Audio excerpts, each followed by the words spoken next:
നമസ്കാരം. ഗോവൻ വിശേഷത്തിലേക്ക് സ്വാഗതം. ഗോവ സർക്കാർ 2025-26 അധ്യയന വർഷം 6 മുതൽ 10 വരെയും 12ാം ക്ലാസ് വരെയുമുള്ള ക്ലാസുകൾ ഏപ്രിൽ 7 മുതൽ ആരംഭിക്കുമെന്ന് പ്രഖ്യാപിച്ചു. 1 മുതൽ 5 വരെയുള്ള ക്ലാസുകൾ ജൂണിൽ തുടങ്ങും. ഗോവ സ്കൂൾ വിദ്യാഭ്യാസ നിയമപ്രകാരം അറിയിപ്പ് പുറപ്പെടുവിച്ചു. അധ്യയന കലണ്ടർ കൂടുതൽ ഫലപ്രദമായി ക്രമീകരിക്കാനാണ് ഈ തീരുമാനം. കരട് ചട്ടങ്ങൾ പ്രസിദ്ധീകരിച്ചിട്ടുണ്ട്. ഈ മാറ്റം സംസ്ഥാനത്തെ വിദ്യാർത്ഥികൾക്കും അധ്യാപകർക്കും കൂടുതൽ ഘടനാപരമായ ടൈം ലൈൻ നൽകുമെന്ന് പ്രതീക്ഷിക്കുന്നു. അധ്യയന വർഷത്തിന് മികച്ച തയ്യാറെടുപ്പ് ഉറപ്പാക്കുന്നു. ഗോവ യൂണിവേഴ്സിറ്റിയിൽ പേപ്പർ ചോർച്ച കേസിൽ അന്വേഷണം. ഗോവ യൂണിവേഴ്സിറ്റിയുടെ എക്സിക്യൂട്ടീവ് കൗൺസിൽ പേപ്പർ ചോർച്ച ആരോപണവുമായി ബന്ധപ്പെട്ട് സസ്പെൻഡ് ചെയ്യപ്പെട്ട അസിസ്റ്റന്റ് പ്രൊഫസർ ഡോക്ടർ പ്രണവ് നായിക്കിനെതിരെ അച്ചടക്ക നടപടികൾ ആരംഭിക്കാൻ തീരുമാനിച്ചു. ജിയുവിൻ്റെ ഈ നടപടി കർശനമായ അന്വേഷണത്തിന് ശേഷം സത്യസന്ധതയും വിശ്വാസ്യതയും ഉറപ്പാക്കാനുള്ള ശ്രമത്തിൻ്റെ ഭാഗമാണ്. ആരോപണങ്ങൾ ഗൗരവമുള്ളതാണെന്നും വിദ്യാഭ്യാസ സ്ഥാപനത്തിൻ്റെ മാന്യത നിലനിർത്തേണ്ടത് അനിവാര്യമാണെന്നും അധികൃതർ വ്യക്തമാക്കി. ഡോക്ടർ നായിക്കിനെതിരെ ഉയർന്ന ആരോപണങ്ങൾ സ്ഥിരീകരിക്കപ്പെട്ടാൽ കൂടുതൽ കർശന നടപടികൾ സ്വീകരിക്കുമെന്ന് കൗൺസിൽ അറിയിച്ചു. കേസിൻ്റെ വിശദാംശങ്ങൾ പുറത്തുവിട്ടിട്ടില്ല. എന്നാൽ അന്വേഷണം പുരോഗമിക്കുകയാണ്. കേന്ദ്ര സർക്കാർ ജീവനക്കാർക്ക് 2025 ജനുവരി 1 മുതൽ DA 2% വർദ്ധിപ്പിക്കാൻ കേന്ദ്ര മന്ത്രിസഭ അംഗീകാരം നൽകി. ഈ തീരുമാനം ജീവനക്കാർക്ക് സാമ്പത്തിക ആശ്വാസം പകരുന്നതിൻ്റെ ഭാഗമായാണ്. ജീവിതച്ചെലവ് വർധനയെ നേരിടാൻ സഹായിക്കുന്ന ഈ വർധന ലക്ഷക്കണക്കിന് ജീവനക്കാർക്ക് പ്രയോജനം ചെയ്യും. കേന്ദ്ര സർക്കാർ ജീവനക്കാരുടെ ക്ഷേമത്തിനായി സ്വീകരിക്കുന്ന തുടർ നടപടികളുടെ ഭാഗമായാണ് ഈ തീരുമാനം. DA വർധനയിലൂടെ ജീവനക്കാർക്ക് കൂടുതൽ സാമ്പത്തിക സ്ഥിരത ഉറപ്പാക്കാനാകുമെന്ന് സർക്കാർ പ്രതീക്ഷിക്കുന്നു.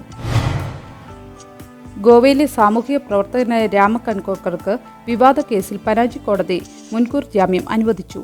മാർച്ച് 28 പുറപ്പെടുവിച്ച ഉത്തരവിൽ അറസ്റ്റുണ്ടായാൽ 50,000 രൂപയുടെ ജാമ്യ ബോണ്ടിൽ വിട്ടയക്കണമെന്ന് കോടതി നിർദ്ദേശിച്ചു. തപോഭൂമി മഠവും സ്വാമി ബ്രഹ്മേശാനന്ദിന്റെ ഭക്തരും നൽകിയ പരാതിയെ തുടർന്നാണ് കൻകോൺകർക്കെതിരെ മതവികാരം വ്രണപ്പെടുത്തിയെന്ന കുറ്റത്തിന് കേസെടുത്തത്.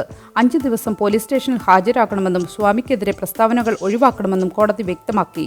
നേരത്തെ മുഖ്യമന്ത്രി പ്രമോദ് സാവന്തിനെതിരെ ഭീഷണി മുഴക്കിയെന്ന കേസിൽ ഫെബ്രുവരിയിൽ അറസ്റ്റിലായ കൻകോക്കർ സർക്കാരിന്റെ നടപടികൾക്കെതിരെ ശക്തമായ വിമർശനം ഉയർത്തിയിരുന്നു.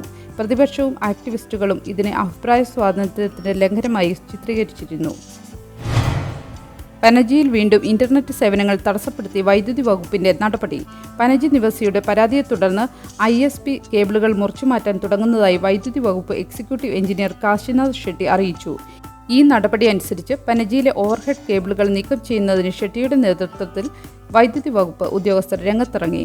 നേരത്തെ ഫെബ്രുവരിയിൽ സമാനമായ നടപടികൾ സംസ്ഥാനത്ത് വലിയ ഇന്റർനെറ്റ് തടസ്സങ്ങൾക്ക് കാരണമായിരുന്നു.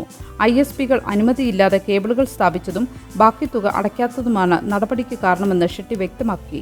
എന്നാൽ ഈ നടപടി വിവാദമായി മാറിയിട്ടുണ്ട്. പ്രാദേശിക MLAമാർ ഉൾപ്പെടെ ഷെട്ടിക്കെതിരെ രംഗത്തെത്തി. ഗോവ കോൺഗ്രസ് നേതാക്കൾ ഡൽഹിയിൽ AICC പ്രസിഡന്റ് മല്ലികാർജ്ജുൻ ഖാർഗെയുമായി കൂടിക്കാഴ്ച നടത്തി.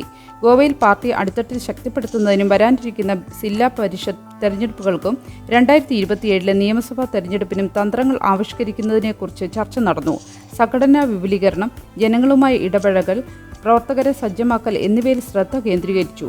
Goa Pradesh Congress committee president Amit Patkar, INC നേതാക്കൾ, AICC ഭാരവാഹികൾ എന്നിവർ ഖാർഗെയുടെ വസതിയിൽ നടന്ന കൂടിക്കാഴ്ചയിൽ പങ്കെടുത്തു.